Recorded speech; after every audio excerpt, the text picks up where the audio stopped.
Chers bien-aimés, je vous salue. Voilà bientôt 40 jours que je suis en éclipse. L'aigle s'est envolé, il est allé se poser dans les cimes afin de mieux observer la terre. Alors à son retour, il est venu se reposer dans le nid pour examiner l'infantilisation du pouvoir d'État au Congo-Brazzaville. Le constat, c'est que Sassou a encore raté une belle occasion à taire sa démence et sa folie mentale, sa schizophrénie qui commence à faire de l'homme d'État congolais une sorte de chosification perpétuelle. Mais la question que je m'en vais nous poser, c'est celle de savoir si la terre était en déficit des hommes d'État. Trump qui vire son patron de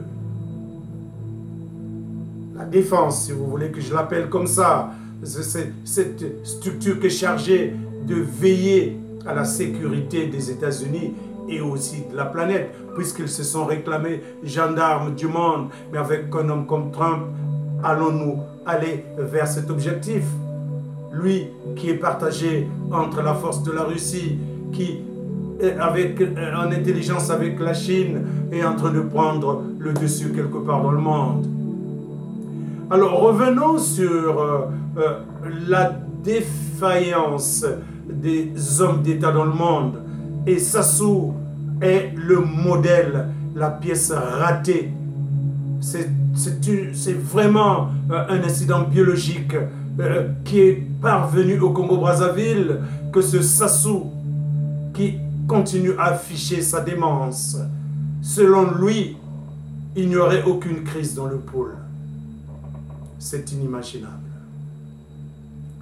Ce pôle qui est dévasté tous les jours que Dieu fait. Et tout le monde est au courant.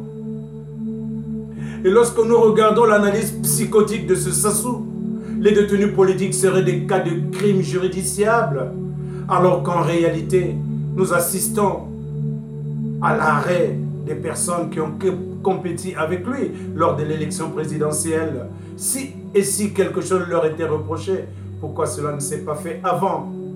Je veux parler de Jean-Marie Moukoko, qui en réalité a gagné les élections. Il se retrouve en prison pour un supposé processus qu'il aurait déclenché dans un milieu où il réfléchissait sur le mot qu'il aurait à présenter lorsqu'il sera président de la République. Il semble que ce problème avait été réglé en famille. D'où vient-il que ce problème ait ressurgi jusqu'à jeter ce général en prison? Regardons le côté de Okombi Salissa. Okombi Salissa est également un des fidèles lieutenants de Sassou Nguesso, qui lui a constaté la déviance politique de Sassou Nguesso. Il est monté aux barricades pour dire clairement que la politique utilisée par le PCT n'était plus convenable aux missions qu'il s'était fixées pour revenir au pouvoir. Donc chasser Pascal Lissouba, qui a été élu réellement. Pascal Lissouba, qui a été traité de dictateur et de tout le nain d'oiseau. Il s'en est allé pour laisser la place à ce matamor, ce brigand de Sassou qui passe son temps à fouiller les poches des Congolais, à dilapider les fonds du contribuable, à utiliser d'une arrogance et d'une condescendance insultante. La communauté internationale médiatique, mais qu'est-ce qu'elle est devenue? Elle est simplement à la solde des hommes d'État. Elle est en défaillance. Nous avons vu l'exemple de ce Marc, journaliste que les uns penseraient de renom, mais qui aujourd'hui n'a pu s'afficher sur France 24 que pour passer cette entrevue minable à un homme médiocre, ce Sassou Nguesso, où tout a été programmé d'avance. Mais Sassou Nguesso, toi qui estimes qu'il n'y a pas de crise dans le pôle, comment peux-tu expliquer les cercueils des miliciens qui sont affichés avec ostentation sur des traîneaux. Comment peux-tu expliquer ces villages du Poul qui sont bombardés en permanence? Ces femmes du Poul qui sont violées, ces enfants et ces vieillards qui sont assassinés et les populations qui réussissent à sortir de la nasse meurtrière, qui sont en pleine errance dans les rues pour chercher un asile quelque part. Comment vas-tu, Sassou Nguesso, comprendre une seule seconde que le monde qui t'a transporté au pouvoir hier par les armes, ce monde n'existe plus, puisque tu nous contrains à utiliser les armes, puisque tout le monde qui a envie de réagir ne peut pas le faire, parce que eux, ils n'ont pas la possibilité d'aller acheter des hélicoptères auprès des Russes pour les entasser autour de tes villages. Puisque tout le monde n'est pas capable d'aller s'acheter des mercenaires pour les déployer dans le Congo-Brazzaville, pour assassiner les Congolais. Aujourd'hui, Sassou Nguesso, sache que lorsque tu envoies quelqu'un dans son retranchement, il finit par trouver des armes asymétriques. Et c'est ce que le patron Toumi, qui est acculé injustement, est en train d'utiliser comme technique asymétrique de défense. Ne vois-tu pas qu'il s'en sort très bien? Et imagine-toi un seul instant que tous les Congolais entrent dans cette danse et que finalement, le Congo s'embrase encore. Crois-tu réussir ton cortège morbide de 97 jusqu'en 2002?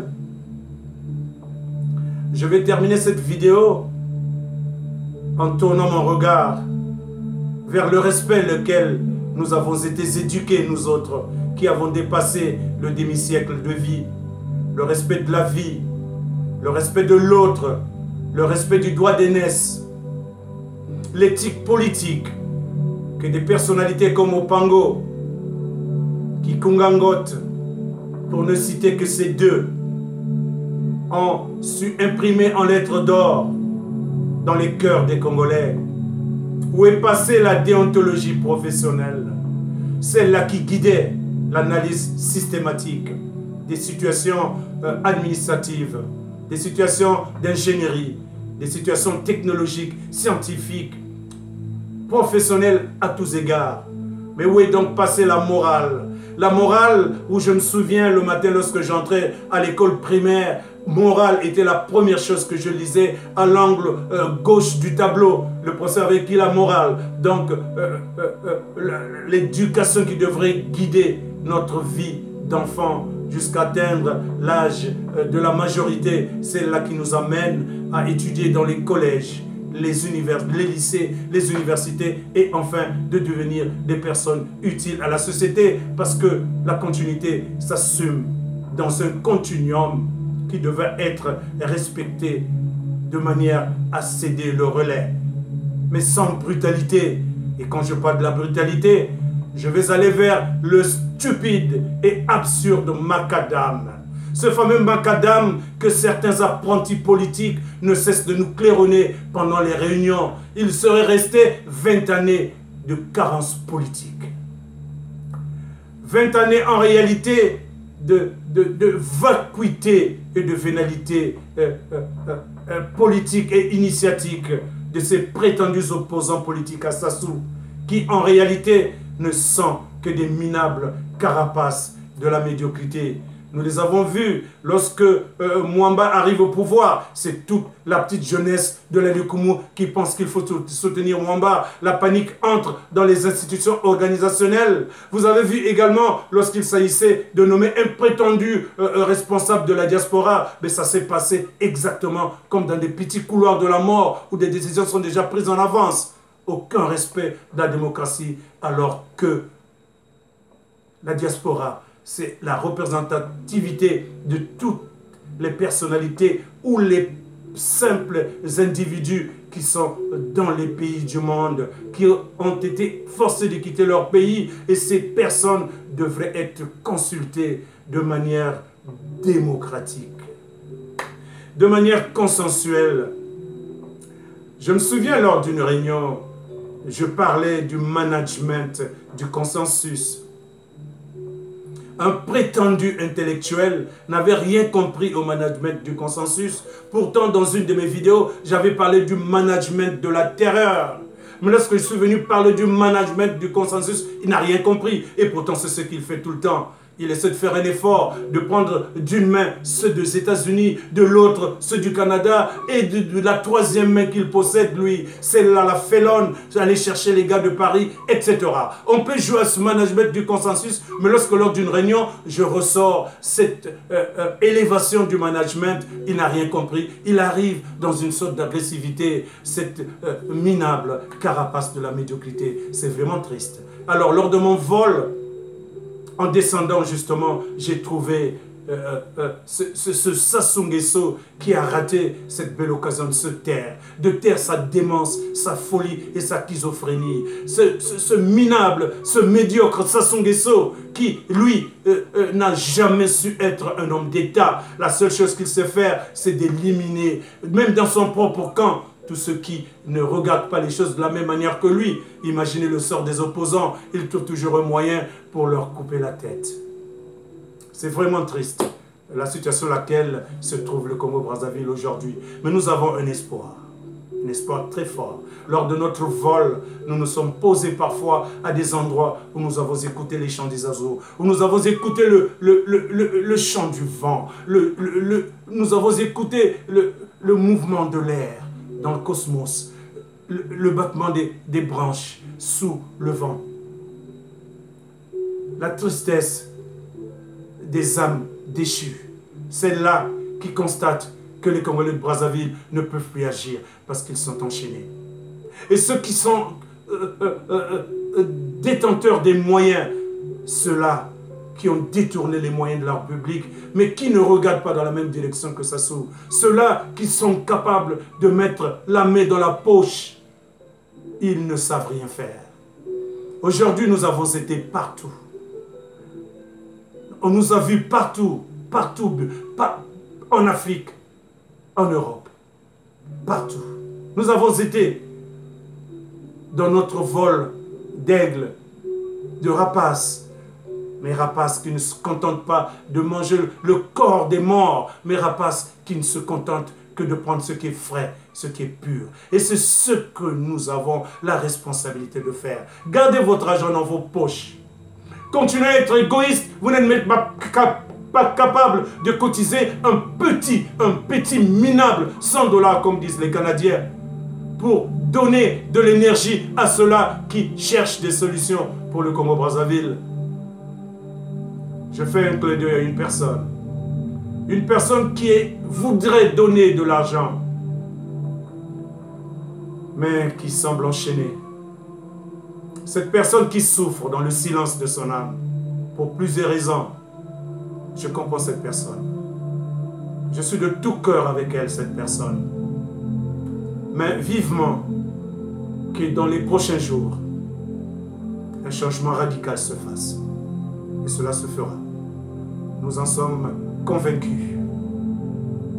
Le pouvoir de Brazzaville a été infantilisé. Le pouvoir de Brazzaville a été amené à un niveau de démence dévastateur. Alors, nous constatons clairement que la planète est en déficit des hommes d'État. C'est la médiocrité partout. Macron, Emmanuel. Emmanuel est un très joli prénom. Macron, c'est un jeune homme marié à une femme mature, apparemment intelligent, mais dans les mains de l'oligarchie. Cette oligarchie qui l'a amené au pouvoir. Cette oligarchie qui va lui encore obliger de regarder dans les intérêts de la France. Et quand je vois les Africains applaudir l'arrivée de Macron, c'est naturel, je leur accorde. Mais si ces Africains pensent que Macron va changer l'Afrique, alors ils se sont mis le doigt quelque part. Mais vivement que le Congo-Brazzaville soit libéré. Et je suis convaincu que ce n'est plus pour longtemps.